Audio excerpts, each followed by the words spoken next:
দরবারে লাখ কোটি শুকুর, লাখ কোটি সুজুদ। যে মহান আল্লাহ তাআলা আমাদেরকে জুমার সালাত আদায় করার জন্য আল্লাহ তাআলার ঘর মসজিদের মাঝে আমাদেরকে আসার বসার তৌফিক দান করেছেন, সেজন্য সে মহান আল্লাহ তাআলার দরবারে দিল থেকে কালিমাতু শুকুর আদায় করি। সকলে বলি আলহামদুলিল্লাহ। শাবান মাস রমজান মাসের পূর্বাভাস, রমজান মাসের সুসংবাদ দেয় আমাদেরকে। তাই এখন থেকে আমাদের জন্য রমজানের প্রস্তুতি নেওয়া, রমজানের প্রস্তুতি হিসাবে আমরা কি কি আমল করব, সে সমস্ত আমল সম্পর্কে আমরা কিছুটা আলোচনা আমরা শুনতেছিলাম যে আমরা বিগত রমজানগুলোতে আমাদের রমজান মাসের আমলের জন্য আমাদের যে সমস্ত জিনিস প্রতিবন্ধক ছিল, বাধা ছিল, সে সমস্ত জিনিসগুলাকে আমাদের নির্ধারণ করে সে সমস্ত জিনিসকে এখন থেকেই বর্জন করা। তারপরে আমরা শুনতেছিলাম রমজান মাসের রোজাগুলো যাতে আমাদের নষ্ট না হয়, আমাদের বেখেয়ালিতে আমাদের রোজাগুলো যাতে নষ্ট না হয়ে যায়, তাই এখন থেকেই সেই রমজান কেন্দ্রিক যে সমস্ত মাসায়েল আছে, রোজা সম্পর্কে যে সমস্ত মাসায়েল আছে, ইফতারি সম্পর্কে, সাহারি সম্পর্কে, সেই রমজান কেন্দ্রিক যে সমস্ত মাসালা, সে সমস্ত মাসালাগুলা যেগুলো আমাদের জানা নাই, যেগুলা সম্পর্কে আমার সন্দেহ হয়, সে সমস্ত মাসালাগুলা উলামায়ে কেরামদের কাছ থেকে জেনে নেওয়া, বা সেই সমস্ত রমজান কেন্দ্রিক মাসায়েলের ছোট ছোট রিসালা পাওয়া যায়, বই পাওয়া যায়, সে সমস্ত বই কিনে সেই মাসআলাগুলা পড়তে থাকা বেশি বেশি। তারপরে ৮ নাম্বার হলো রমজানে আমাদের যে আমলগুলা আমরা করব, রমজানের যে সমস্ত আমল আমরা করব, সে সমস্ত আমলগুলা এখন থেকে শুরু করে দেওয়া। রমজানের আমল, নফল নামাজ বেশি থেকে বেশি পড়ব, এই জন্য সেই সময় রমজান আসবে তখন পড়ব এই না, এখন থেকেই শুরু করে দেই। রমজানে রোজা রাখবো, আল্লাহ তাআলা আমাদের উপর রোজাকে ফরজ করেছেন, সেই ফরজ রোজাগুলা রাখবো এখন থেকেই। শাবান মাসে সেই রমজানের ফরজ রোজার প্রস্তুতি হিসাবে এখন থেকেই রোজা, কিছু কিছু নফল রোজা রাখতে থাকি। রাসূলুল্লাহ সাল্লাল্লাহু আলাইহি ওয়াসাল্লাম শাবান মাসের প্রায় পুরা মাসই রাসূলুল্লাহ সাল্লাল্লাহু আলাইহি ওয়াসাল্লাম রোজা রাখতেন। জন্য আমি আর আপনিও, আমাদের যাদের শারীরিক সুস্থতা আছে, শরীরের মাঝেও সক্ষমতা আছে নফল রোজা রাখার, তারা যেন আমরা সেই শাবান মাসেও রমজানের প্রস্তুতি হিসাবে রোজা রাখতে থাকি। আর এমন যেন না হয় শরীর অসুস্থ, দুর্বল, আর এখনই শাবান মাসে রোজা রাখার পরে তারপরে রমজানে রোজা রাখতে না পারি, এমন যেন না হয়। এবং শরীর যদি সুস্থ থাকে, শরীরে শক্তি থাকে, তাহলে সেই রমজানের প্রস্তুতি হিসাবে এখন থেকেই রমজানের রোজা রাখবো, রমজান মাসে রোজা রাখবো। এখন থেকে যদি অভ্যস্ত হয়ে যায়, এখন থেকে যদি কিছু কিছু রোজা রাখতে থাকি, তাহলে সেই রমজানের রোজাগুলা রাখতে প্রথম দিকে আমার জন্য, আপনার জন্য কষ্টদায়ক হবে না। তাই রমজানের প্রস্তুতি হিসাবেও রোজা রাখা, কোরআনে কারীমের মাস রমজান মাস, কোরআনে কারীমের মাস, কোরআন নাজিলের মাস, সেই রমজান মাসেও তো কোরআনে কারীম তেলাওয়াত করব, এখন থেকে প্রস্তুতি হিসাবে কোরআনে কারীম তেলাওয়াত করতে থাকি। ইন্নাল্লাযীনা ইয়াতলুনা কিতাবাল্লাহ ওয়া আকামাস সালাতা ওয়া আকামাস সালাহ, আল্লাহ তাআলার কিতাব তেলাওয়াত করা, কোরআনে কারীমকে তেলাওয়াত করা এবং নামাজকে কায়েম করা, নামাজ আদায় করা, এবং আল্লাহ তাআলা আমাকে আপনাকে যেই রিজিক দিয়েছেন, যেই সম্পদ দিয়েছেন, তার থেকে আল্লাহ তাআলার জন্য দান সদকা করা।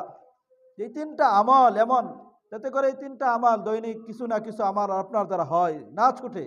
দৈনিক কোরআনে কারিম তেলাওয়াত যাতে হয়, অল্প হোক, অনেক পড়তে পারি না, কিন্তু অল্প হোক তাও যেন দৈনিক হয়। নামাজ, 5 ওয়াক্ত নামাজ, এটা যাতে দৈনিক হয়, একদিন পড়লাম 2 দিন পড়লাম না, এরকম যেন না হয়। দৈনিক যেন আমার নামাজ আদায় হইতে থাকে। এমনিভাবে আল্লাহ তাআলার জন্য দান সদকা করা, এটাও যেন আমার কম বেশি দৈনিক এটা আমল জারি থাকে, কিছু না কিছু হতে থাকে। তাই যেটা বলতেছিলাম, রমজানের আমল যেগুলা করব, রোজা রাখবো, নফল নামাজ, নফল কোরআনে কারিম তেলাওয়াত, দান সদকা, অন্যান্য যে সমস্ত আমলগুলা রমজান মাসে করব, সেই সমস্ত আমলগুলা এখন থেকেই, শাবান মাস থেকে, আমি আর আপনি শাবান মাস তো শেষের দিকেই, তারপরেও এখন যতটুকু সময় আছে ততটুকু সময়ের মাঝেও সে সমস্ত আমলগুলা কিছু কিছু করতে থাকি, অভ্যস্ত হতে থাকি। যে রমজান আসবে পরে আমল করব এমন না, রমজান চলে যাবে পরে আমল করব এমন যেন না হয়। জামিয়া তিরমিজি 2306 নম্বর হাদিস, আবু হুরায়রা রাদিয়াল্লাহু তাআলা আনহু থেকে বর্ণিত। তিনি বলেন, ক্বালা রাসূলুল্লাহি সাল্লাল্লাহু আলাইহি ওয়াসাল্লাম, বাদিরু বিল আমালি সাবআন। রাসূলুল্লাহ সাল্লাল্লাহু আলাইহি ওয়াসাল্লাম বলেন, 7টি জিনিস আসার পূর্বেই তোমরা আমলকে অগ্রগামী করো, আমল করো, তোমাদের কাজগুলাকে তোমরা আমল করে ফেলো, কাজকে সম্পাদন করো। 7টি জিনিসের পূর্বেই তোমরা আমল করে ফেলো। হাল তানজুরুনা ইল্লা ফাকরান, তোমাদের কাছে মুনসিয়ান, ফাকরান মুনসিয়ান, তোমাদের কাছে দরিদ্রতা, এমন দরিদ্রতা, যেই দরিদ্রতা আসলে যেই দরিদ্রতা আল্লাহ তাআলাকে ভুলিয়ে দেয়, আল্লাহ তাআলার হুকুম থেকে তোমাকে দূরে সরাইয়া দেয়, এমন দরিদ্রতা আসার পূর্বেই তুমি কি করো? আমল করো। আমি অপেক্ষায় আছি কখন আমি আমল করব, কখন আমি সম্পদ আছে তাই আমল করতে ব্যস্ত আর ব্যস্ত, তারপরে তোমার দরিদ্রতা এসে যাবে, যেই দরিদ্রতা তোমাকে আল্লাহ তাআলা থেকে বলিয়ে দিবে, সেই দরিদ্রতা আসার পূর্বেই তুমি আল্লাহ তাআলার আমল করো, আল্লাহ তাআলার প্রতি অনুরাগী হও, আল্লাহ তাআলার দিকে তুমি দাপিত হও। আও গিনান মুতগিয়ান মুতগিয়ান, আও গিনান মুতগিয়ান, বলে যে আমি তো দরিদ্র মানুষ, আমার সচ্ছলতা নাই, আমার যখন টাকা পয়সা হবে তখন আমি কি করব? ইবাদত করব। এমন যেন না হয়, কারণ এমন ধনাঢ্যতা আসার পূর্বেই তুমি আমল করো, যেই ধনাঢ্যতা আল্লাহ তাআলার দিকে, আল্লাহ তাআলার দিকে তোমাকে অবাধ্য বানায়। বেশিরভাগই মানুষের, প্রায় শতভাগই মানুষের অভ্যাসই এমন, যত সম্পদ হয়, যত টাকা পয়সা বেশি হয়, তত তার টাকা পয়সাগুলা আল্লাহ তাআলার নাফরমানির ক্ষেত্রে ব্যয় করে, আল্লাহ তাআলার অবাধ্যতার ক্ষেত্রে টাকা পয়সা সম্পত্তিগুলাকে ব্যয় করে। খুব কম সংখ্যক মানুষ আছে যাদেরকে আল্লাহ তাআলা ধন সম্পদ দিয়েছেন, সেই ধন সম্পদ দ্বারা আল্লাহ তাআলার রেজামন্দি হাসিল করে, আল্লাহ তাআলা সন্তুষ্টি কিভাবে অর্জন করা যাবে সেই টাকাগুলা সেইভাবে সে ব্যয় করে। খুব কম সংখ্যক মানুষ। এই জন্য রাসূলুল্লাহ সাল্লাল্লাহু আলাইহি ওয়াসাল্লাম জানিয়ে দিয়েছেন, আও গিনান মুতগিয়ান, এমন সম্পদ আসার পূর্বে যেই সম্পদ তোমাকে আল্লাহ তাআলার প্রতি অবাধ্য বানিয়ে দিবে, সেই সম্পদ আসার পূর্বেই তুমি আমল করো। আও মারাদান মুফসিদান, তুমি এখন সুস্থ আছো, ভাবতেছো আরে এখন আমি রমজান আসবে তখন কি করব? আমল করব, বা রমজান চলে যাবে তখন আমল করব, এমন ভাবতেছ এখন সুস্থ আছো, তুমি এখনই আমল করো, কারণ সেই অসুস্থতা আসার পূর্বেই তুমি আমল করো, যেই অসুস্থতা তোমাকে শরীরকে দুর্বল করে দিবে, যার কারণে তুমি আমল করতে পারবে না। আওহারামান আওহারমান মুফান্নিদান, অথবা এমন বলে যে যখন আমার বয়স হবে, একটু বয়স হবে, এখন তো যৌবনকাল আছে, তারপর একটু বয়স হবে, বার্ধক্য হবে, বৃদ্ধ হব, তখন সর্বক্ষণই মসজিদে পড়ে থাকবো, তখন সর্বক্ষণই আমল করব, এমন না। তোমার বার্ধক্য আসার পূর্বেই তুমি আমল করো। সেই বার্ধক্য আসার পূর্বেই, যেই বার্ধক্য তোমাকে ধ্বংস করে দেয়, একবার তোমাকে ধ্বংস করে দেয়, সেই বার্ধক্য আসার পূর্বেই তুমি আমল করো। আও মৌতান মুজহিজান, এবং তোমার মৃত্যু আসার পূর্বেই তুমি আমল করে দেবে। হঠাৎ মৃত্যু চলে আসবে, কখন চলে আসবে তোমাকে বলে আসবে না, তোমাকে জানিয়ে দিবে না 10 দিন পরে, 1 মাস পরে, 1 বছর পরে তোমার মৃত্যু আসবে। সেই মৃত্যু আসার পূর্বেই তুমি কি করবে? আমল করবে, এমন হবে না। হঠাৎ কখন মৃত্যু চলে আসে, সেই মৃত্যু চলে আসার পূর্বেই তুমি আমল করে নাও।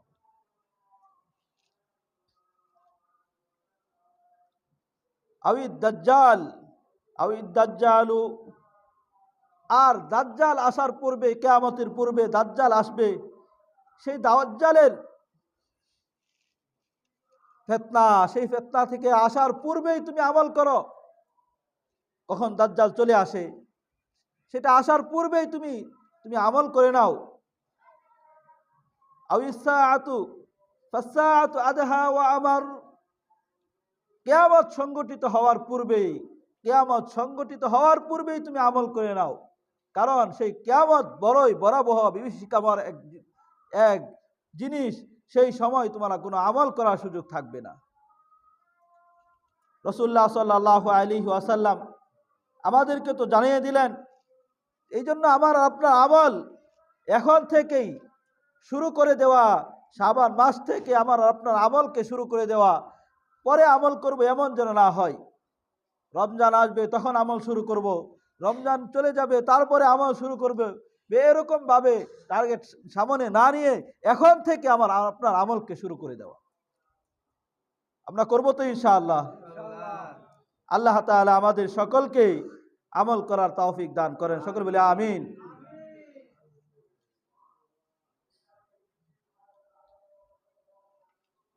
9 নাম্বার, আমাদের রমজানের প্রস্তুতি হিসাবে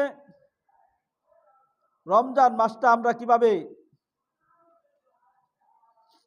কাটাবো, সেই হিসাবে রমজান কিভাবে আমি আর আপনি কাটাবো, কিভাবে রমজানকে কাটাবো, কখন আমল করব, কখন কোরআন কারীম তেলাওয়াত করব, কখন জিকির আজকার করব, কখন দোয়া করব, আল্লাহ তাআলার কাছে চাইব।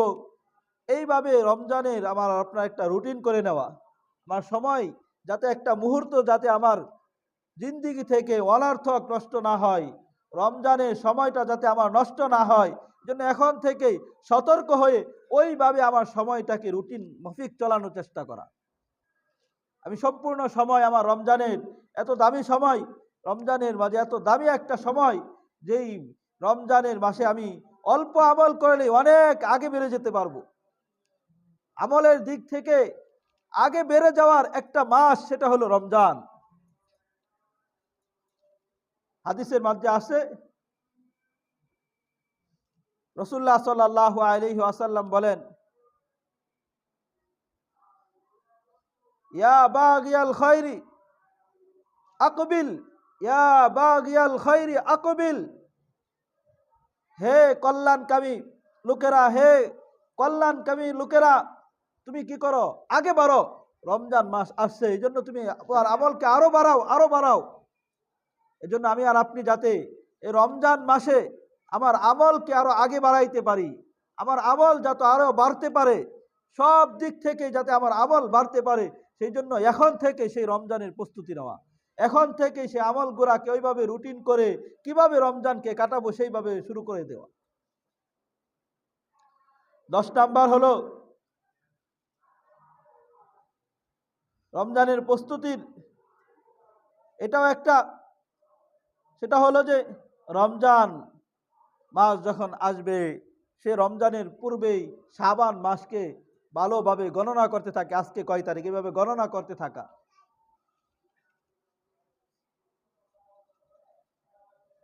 আল্লাহ তাআলা বলেন, ইয়াসআলুনাকা আনিল আহিল্লাহ কুল হিয়া মাওয়াকিতু লিন্নাস। মানুষেরা, লোকেরা তোমাকে জিজ্ঞাসা করবে, চাঁদ সম্পর্কে জিজ্ঞাসা করবে, তখন তুমি তাদেরকে বলে দাও, কুল হিয়া মাওয়াকিতু লিন্নাস, এই চাঁদটা হলো মানুষের সময়, মানুষের তারিখ নির্ধারণের জন্য একটা জিনিস। মানুষের বিভিন্ন আমলের ক্ষেত্রে চাঁদ হলো, চাঁদ সময়কে নির্ধারণ করে দেয়। সে রোজা রাখবে, সে রোজা রাখার জন্য চাঁদ তাকে সময় নির্ধারণ করে দেয়। চাঁদ কোন তারিখ থেকে রোজা রাখবে চাঁদ তাকে জানিয়ে দেয়। কোন তারিখ থেকে হজ আদায় করবে এটা কির মাধ্যমে? চাঁদের মাধ্যমেই জানা যায়। এই চাঁদ কেন্দ্রিক যে মাস আছে সেই মাস গণনা শাবান থেকেই করা, বেশি বেশি শাবান মাসকে বেশি গণনা করা, এবং শাবান মাসের শেষের দিকে, শাবান মাসের 29 তারিখ চাঁদকে তালাশ করা। 30 তারিখ তো চাঁদ উঠবে, 29 তারিখে চাঁদকে, আকাশের মাঝে চাঁদ তালাশ করা, এটা রাসূলুল্লাহ সাল্লাল্লাহু আলাইহি ওয়াসাল্লামের সুন্নাহ। রাসূলুল্লাহ সাল্লাল্লাহু আলাইহি ওয়াসাল্লাম বলেছেন যে তোমরা চাঁদকে তালাশ করো। হাদিসের মধ্যে এসেছে, সহিহ বুখারীর 1909 নম্বর হাদিস, আবু হুরায়রা রাদিয়াল্লাহু তাআলা আনহু থেকে বর্ণিত, ক্বালা নবী সাল্লাল্লাহু আলাইহি ওয়াসাল্লাম, অথবা তিনি বলেন, ক্বালা আবুল কাসেম রাসূলুল্লাহ সাল্লাল্লাহু আলাইহি ওয়াসাল্লাম বলেছেন, সুমু লিরুয়াতিহি ওয়া আফতিরু লিরুয়াতিহি। সুমু লিরুয়াতিহি, তোমরা চাঁদ দেখে রোজা রাখো, তোমরা চাঁদ দেখে রোজা রাখো। ওয়া আফতিরু লিরুয়াতিহি, আর চাঁদ দেখেই তোমরা রোজাকে ছাড়ো। ফাইন গুব্বিয়া আলাইকুম ফাআকমিলু ইদ্দাতা শাবানা 30। আর যদি চাঁদ দেখা না যায়, মেঘাচ্ছন্ন থাকে আকাশ, তাহলে বা অন্য কোনো কারণে চাঁদ দেখা যায় নাই, চাঁদ দেখাই যায় নাই, তাহলে তোমরা শাবান মাসকে 30 দিনে পূর্ণ করো।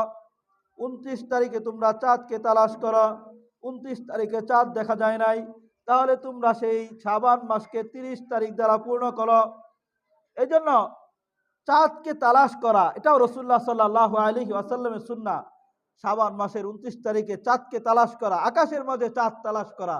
এই না চাঁদ তালাশ করি মোবাইলের মাধ্যমে, চাঁদ তালাশ করি টিভির মাধ্যমে, চাঁদ তালাশ করে ফেসবুকের মাধ্যমে। চাঁদ দেখার জন্য চাঁদ দেখতে হবে, ফেসবুকে ঘুরতেছে, এর মাধ্যমে চাঁদ তালাশ না করা, চাঁদকে তালাশ করে আকাশের মাধ্যমে। রাসূলুল্লাহ সাল্লাল্লাহু আলাইহি ওয়াসাল্লামের সুন্নাহ। এই জন্য দেখা যায় নাই, চাঁদ দেখা যায় নাই, কিন্তু রসুলের সুন্নাহ হিসাবে আমি চাঁদকে যে দেখলাম, একটা সুন্নাতের আমি সওয়াব পাবো। রাসূল সাল্লাল্লাহু আলাইহি ওয়াসাল্লাম চাঁদকে আকাশের মাঝে তালাশ করতে বলেছেন। আমি আর আপনিও সেই চাঁদকে 29 তারিখে রাত্রিতে চাঁদকে তালাশ করি, চাঁদ দেখা যায় কিনা। আল্লাহ তাআলা আমাদেরকে রাসূলুল্লাহ সাল্লাল্লাহু আলাইহি ওয়াসাল্লামের সুন্নাহ সমূহের উপর আমল করার তৌফিক দান করে, সকলে বলে আমিন। 11 নম্বর রমজানের প্রস্তুতি হিসাবে আমাদের কাজ হলো আল্লাহর কাছে চোখের পানি ফেলে দোয়া করব, যাতে করে আল্লাহ তাআলা আমাদেরকে এই রমজানের শেষ পর্যন্ত আমাদেরকে হায়াত দান করেন, এবং যাতে করে এই রমজান মাসে বেশি বেশি আমল করতে পারি, আমার নিজের জন্য, আমার পরিবার পরিজনের জন্য, সন্তান সন্ততি যারা আছে তাদের জন্য, নিজের বাপ দাদা যারা কবরে শায়িত আছে তাদের জন্য, দেশের জন্য, সকলের জন্যই বেশি থেকে বেশি দোয়া কান্নাকাটি করা। কারণ এই রমজান মাসে আল্লাহ তাআলা বান্দার প্রত্যেকটা দিনই বান্দার দোয়াকে আল্লাহ তাআলা কবুল করেন। এজন্য বেশি থেকে বেশি আল্লাহ তাআলার কাছে দোয়া কান্নাকাটি করা, আল্লাহ তাআলার কাছে চাওয়া, নিজের শান্তির জন্য, সকলের শান্তির জন্য চাওয়া, দেশের মাঝে আমার দেশের শান্তির জন্য, দেশের উপর যাতে আল্লাহ তাআলার দয়া অনুগ্রহ বর্ষিত হয়, শান্তি সর্বক্ষেত্রে শান্তি বিরাজ করে, আল্লাহ তাআলার বিধানের উপর যাতে করে আমি আর আপনি নির্দ্বিধায় চলতে পারি। দেশের মাঝে যে সমস্ত ছিটাফাটা কয়েকটা কিছু কোরআনের আইন আছে, আমল আছে, সেগুলা যাতে বহাল থাকে, সেগুলাও যাতে নষ্ট না হয়, এজন্য আল্লাহ তাআলার কাছে দোয়া করা, কান্নাকাটি করা। আমরা অনেকেই জেনে থাকব বা শুনেছি, আমাদের দেশের মাঝেই নারী বিষয়ক সংস্কার, দেশের সংস্কারের কাজ চলছে। সেই হিসাবে নারী বিষয়ক যে সংস্কার যারা আছে, তারা সেই কমিশন তারা সুপারিশ করেছে আল্লাহ তাআলার একটা বিধান, তাদের হলো যে বৈষম্য দূর করবে, সব ক্ষেত্রে বৈষম্যকে দূর করবে। এখন তারা বৈষম্য দূর করতে গিয়ে আল্লাহ তাআলার বিধানের ক্ষেত্রে তারা বৈষম্য দেখে, যে আল্লাহ তাআলা কোরআনে পাকের মাঝে আল্লাহ তাআলা বলেছেন, ইউসিকুমুল্লাহু ফি আওলাদিকুম লিয-যাকারি মিসলু হাযিল উনসায়াইন।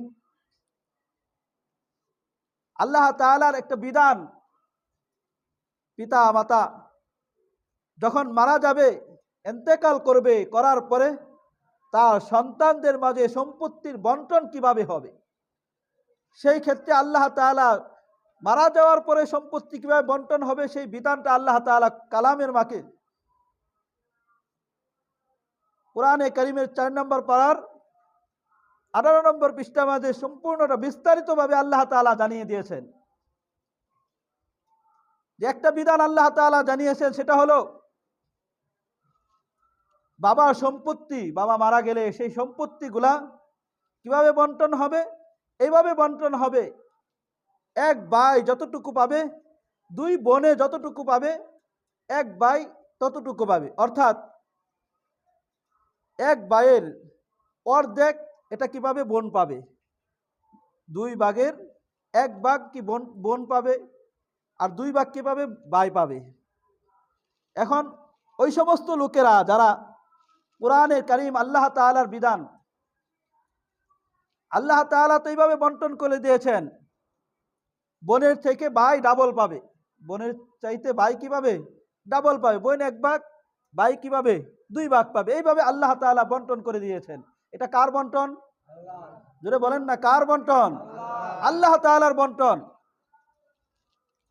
এখন যদি আমি আর আপনি আল্লাহ তাআলার বন্টনের মাঝে হাত দেই, বলে যে এই জায়গায় কি করতে হবে, বৈষম্য দূর করতে হবে, তারা এইভাবে সুপারিশ করেছে কি এই জায়গায় কি বৈষম্য দূর করতে হবে।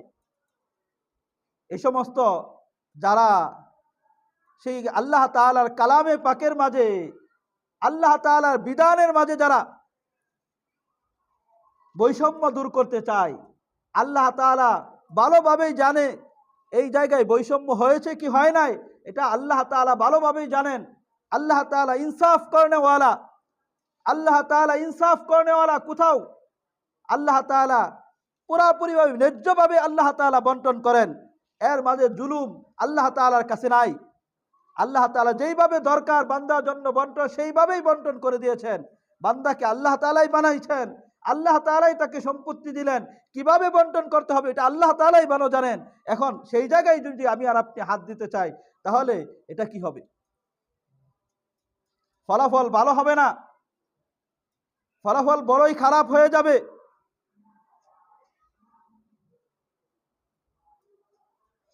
যারা এই সুপারিশ করেছে, এটা যাতে করে বাস্তবায়ন না হয়, বাস্তবায়ন যারা করেছে তারা বড়ই দুর্ভাগা, হতভাগা। এটা হলো পশ্চিমা কালচার, তাদের সমাজের মাঝে তাদের পারিবারিক বন্ধন, সামাজিক বন্ধন ভাই ভাইয়ের মাঝে যে বন্ধন আছে, ভাই বোনের মাঝে যে বন্ধন আছে, সেই বন্ধনগুলা তো তাদের অটুট নেই, নষ্ট হয়ে গিয়েছে। আমাদের ভাই ভাইয়ের মাঝে যে বন্ধন, ছেলে আর পিতার মাঝে যে সম্পর্ক বন্ধন, এটা তাদের কাছে পাওয়া মানে সোনার হরিণ পাওয়া। তাদের মাঝে এমন নাই। এই জন্য তারা চায় আমাদের মাঝেও যাতে করে সেই সামাজিক বন্ধনগুলা নষ্ট হয়, কোরআনে কারিমের আইনগুলাও যাতে নষ্ট হয়ে তাদের সেই অনুসরণ করে। এই জন্য তাদের কিছু দালাল আছে, তাদের মাধ্যমে চাই আমাদের সেই মুসলমান দেশের মাঝেও যাই ছুটাপাটা কিছু কোরআনী আইন আছে, সামাজিকভাবে আছে, সেগুলাও যাতে নষ্ট হয়ে যায়, সেগুলাও যাতে ধ্বংস হয়ে যায়। এই জন্য আমাদেরকে চোখ কান খোলা রাখতে হবে, যাতে করে ছিটাফাটা যেই দুই একটা আমল আমাদের মাঝে আছে সেগুলা যাতে নষ্ট না হয়। এই জন্য আমাদেরকে চোখ কান খোলা রাখতে হবে। রাখবো তো ইনশাআল্লাহ।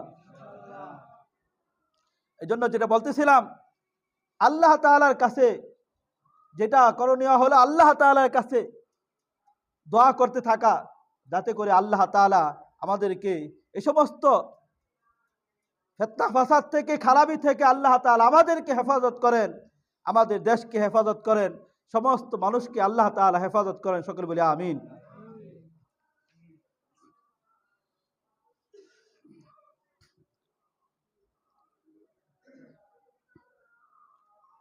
রমজান মাসের রোজাগুলো যাতে করে আমার আপনার পরিপূর্ণ হক আদায় করে রোজাগুলো রাখতে পারি, সেই জন্য রমজানের রোজাগুলোর হক আদায় করে রাখার ক্ষেত্রে কি করতে হবে? রোজা রাখা অবস্থায় অন্য যে সমস্ত গুনাহ আছে, সমস্ত গুনাহ থেকে বেঁচে থাকতে হবে। চোখের গুনাহ, হাতের গুনাহ, পায়ের গুনাহ, সমস্ত সর্বপ্রকারের গুনাহ থেকে বেঁচে আল্লাহ তাআলার বিধান রোজাকে রাখতে হবে। সহিহ বুখারীর 6243 নম্বর হাদিসের মধ্যে এসেছে, রাসূলুল্লাহ সাল্লাল্লাহু আলাইহি ওয়াসাল্লাম বলেন, ইন্নাল্লাহা কাতাবা আলা ইবনে আদম হাজ্জাহু মিনাজ জিনা। আল্লাহ তাআলা বনি আদমের জন্য জিনার যে গুনাহ আছে, জিনা করা, সেই গুনাহকে তাদের জন্য আল্লাহ তাআলা নির্ধারণ করে রেখেছেন। এই করলে তোমার জিনার কাজ হবে, জিনা হবে।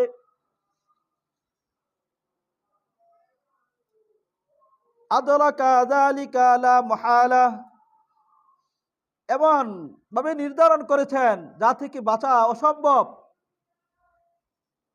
তারপরে রাসূলুল্লাহ সাল্লাল্লাহু আলাইহি ওয়াসাল্লাম বলেন, ফাজিনাল আইনি আন-নজরু, ফাজিনাল আইনি আন-নজরু, চোখের জিনা হলো, চোখের জিনা সেটা হলো কি? আন-নজরু, চোখ দ্বারা দেখা।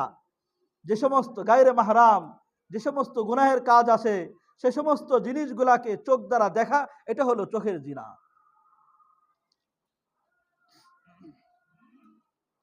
ওয়াজিনাল লিসান আল মানতিকু, আর জবানের জিহ্বার জিনা হলো কি?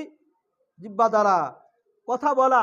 যে সমস্ত গায়রে মাহরাম মহিলা আছে, যে সমস্ত মহিলাদেরকে দেখা জায়েজ নাই, সে সমস্ত মহিলাদের সাথে আমি কথা বলতে থাকলাম, ঘন্টা কি ঘন্টা কথা বললাম, এই যে আমি জিহ্বা দ্বারা কথা বললাম, এটা হলো আমার জিহ্বার জিনা হয়েছে। চোখ দ্বারা যে আমি দেখলাম, এটা চোখের জিনা হয়েছে।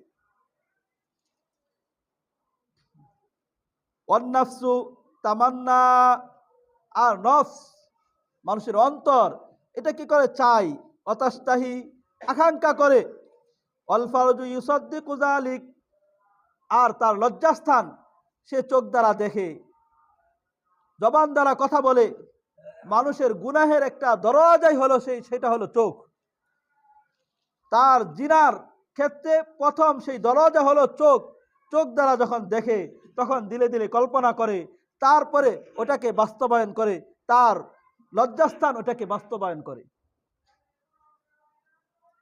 আল্লাহ তাআলা এটাই রাসূলুল্লাহ সাল্লাল্লাহু আলাইহি ওয়াসাল্লাম আমাদেরকে জানিয়ে দিয়েছেন, ইউসাদ্দিকু যালিকা কুল্লাহু ওয়া ইউকাযযিবুহু, এটাকে বাস্তবায়ন করে, তার লজ্জাস্থান ওটাকে বাস্তবায়ন করে, হয় মিথ্যাবাদী প্রতিপন্ন করে, না হয় সত্যবাদী হিসাবে প্রতিপন্ন করে। ঠিক তদ্রূপভাবে অন্য হাদিসের মাধ্যমে এসেছে, চোখের জিনা হলো চোখ দ্বারা দেখা, জবানের জিনা হলো মুখ দ্বারা কথা বলা, হাতের জিনা হলো হাত দ্বারা স্পর্শ করা। যেই মহিলাকে আমার দেখা জায়েজ নাই, তাকে আমি হাত দ্বারা কি করলাম, স্পর্শ করলাম, এটা আমার হাতের জিনা হবে। পায়ের জিনা হলো পাকে ওই গুনাহের কাজের দিকে পা দ্বারা চলা, এটা হলো পায়ের গুনাহ। প্রত্যেকটা অঙ্গ প্রত্যঙ্গকে সেই গুনাহ থেকে বাঁচিয়ে রোজাকে পুরাপুরি হক আদায় করে রোজাকে আদায় করা। রোজা জিহ্বার দ্বারা কথা বলা, এক তো হলো যে গায়রে মাহরাম যারা আছে, যাদেরকে দেখা জায়েজ নাই, তাদের সাথে কথা বললাম। যে সমস্ত মহিলার সাথে আমার দেখা যাওয়া জায়েজ নাই, সে সমস্ত মহিলার সাথে আমি কথা বললাম, যে এটা হলো আমার জিহ্বার জিনা হলো। আর হলো সেই জিহ্বাকে রোজা রাখা অবস্থায় গীবত থেকে, শিকায়ত থেকে জিহ্বাকে হেফাজত করা। রোজা রাখা অবস্থায় গীবত থেকেও জিহ্বাকে হেফাজত করা। গীবত এখন আমার আপনার জন্য, সকলের জন্য বলে যে গীবাত হয়ে গিয়েছে। মানে গীবাত খুব সুস্বাদু জিনিস, খুব মজাদার একটা খাবারের জিনিস। ঠিক তদ্রূপভাবে আমি আর আপনি ওই গীবত যে গুনাহের কাজ, একটা ঘৃণিত একটা কাজ, ওই কাজটাকে আমি আর আপনি ওই মজাদার সুস্বাদু একটা জিনিস বানিয়ে নিয়েছি। 2 জন 5 জন 3 জন 4 জন 10 জন একসাথে হলেই সেই জায়গায় গীবত আর শেকায়েতি চলতে থাকে। গীবত হলো কি, একজন আরেকজনের দোষকে চর্চা করা। যেই দোষটা তার আমি আড়ালের মাঝে আরেকজনের দোষকে মানুষের মাঝে বলতে থাকা, যেই দোষটা তার মাঝে আছে সেটা নিয়েই কি করা, চর্চা করা, বলতে থাকা, এটাই হলো গীবত। তার মাঝে নাই যেটা, ওইটা যদি চর্চা করি, এটা আরো বড় ধরনের তুহমত, অপবাদ দেওয়া। আর তার মাঝে যেটা আছে ওইটাই যদি আমি আর আপনি বলা বলি করতে থাকি, এটা হবে গীবত। হ্যাঁ, কিছু ক্ষেত্রে শরীয়ত কয়েকটা ক্ষেত্রে অনুমতি দেয়। যেমন এক ছেলে বাবার অবাধ্য হয়ে গিয়েছে, বিভিন্ন গুনাহের কাজে লিপ্ত থাকে, জুয়া আড্ডা খেলায়, জিনা ব্যভিচারীর মাঝে লিপ্ত থাকে, নষ্ট হয়ে যাচ্ছে। এখন ওই ছেলের আড়ালে বাবাকে জানিয়ে দিতেছে, যাতে করে বাবা তাকে কি করে, ওই গুনাহ থেকে বাঁচায়। তাহলে এটা গীবত হবে না। এমনই ভাবে দেশের মাঝে এমন গুমরাহি, এমন বেদাতি কার্যক্রম এমন একজন চালু করছে, যার কারণে মানুষের ঈমান নষ্ট হয়ে যাবে, ঈমান হারা হয়ে যাবে। যার কারণে মানুষ তার ঈমানকে নষ্ট বিধ্বংসী কাজ, এমন বিশাল এক কাজ একজন মানুষের চালু করতেছে। বা সে এরকম কোরআন বিরোধী কথা বলতেছে, হাদিস বিরোধী কথা বলতেছে। এটা যদি জনগণকে, মানুষকে না জানানো হয়, তাহলে মানুষ গুনাহের মাঝে লিপ্ত হবে। তাহলে তখন উলামায়ে কেরাম ওই লোকের বিরুদ্ধে কথা বলে, এটা গীবত হবে না। শরীয়ত এই সমস্ত কিছু ক্ষেত্রে অনুমতি দেয়। কিন্তু আমি আর আপনি পরস্পরের মাঝে বসে বসে যাতে গীবত করে আমার আপনার রোজাকে নষ্ট না করি, আমার আপনার রোজাকে পরিপূর্ণ হক আদায় করে যাতে রোজাকে রাখি। গীবত করে আমি আর আপনি যাতে করে আমার রোজা, রাসূলুল্লাহ সাল্লাল্লাহু আলাইহি সাল্লাম বলেছেন, আসিয়ামু জুন্নাহ, এই রোজা হলো এটা ডাল স্বরূপ, জাহান্নামের আগুন থেকে বাঁচার জন্য এটা হলো ডাল স্বরূপ। এই ডালকে তোমরা ছিঁড়ে ফেলেও না। এটাকে কিভাবে ফেরে ফেলে, বলে যে এটাকে গীবত, শিকায়ত, এগুলার মাধ্যমে সে কি করে ফেরে ফেলে, গুনাহের কাজের মাধ্যমে ওটাকে নষ্ট করে ফেলে। একটা ডাল যখন শত্রু থেকে বাঁচার জন্য একটা ডাল থাকে, সেই ডাল দ্বারা সে শত্রু থেকে বাঁচতে পারে। কিন্তু ওই ডালটা যদি ভেঙে ফেলায়, ওই ডালটা যদি ছিঁড়ে ফেলায়, তাহলে ওইটা দ্বারা সে শত্রু থেকে বাঁচতে পারবে না। ঠিক তদ্রূপভাবে আমি আর আপনি সেই রোজা দ্বারা জাহান্নামের আগুন থেকে বাঁচতে পারবো, শয়তানের অসওয়াসা থেকে, শয়তানের কুমন্ত্রণা থেকে আমি আর আপনি বাঁচতে পারবো। কিন্তু এটাকে যদি গুনাহের কাজের মাধ্যমে, গীবতের মাধ্যমে ওই রোজাকে নষ্ট করে ফেলায়, তাহলে ওই রোজা দ্বারাও আমি আর আপনি জাহান্নামের আগুন থেকে বাঁচতে পারবো না। জন্য এখন থেকেই, রোজা আসার পূর্বেই বলা উদ্দেশ্য এই জন্যই, যাতে করে আমাদের রোজা শুরু থেকেই রোজাগুলা পুরাপুরি হক আদায় করে আমরা রোজা রাখতে পারি। এই জন্যই আমরা শুনতেছিলাম রোজার রমজানের প্রস্তুতি হিসাবে কিছু 11টা আমলের কথা আমরা শুনতেছিলাম। আল্লাহ তাআলা আমাদের সকলকে সে সমস্ত আমলগুলা পুরাপুরিভাবে করার তৌফিক দান করে, সকলে বলে আমিন। ওয়া আখির দাওয়ানা আলহামদুলিল্লাহি রাব্বিল আলামিন। ওমা আলাইনা ইল্লাল বালাগ, যারা সুন্নত পড়ে নাই কবলাল জুমা চারাকে সুন্নত পড়ে নেই।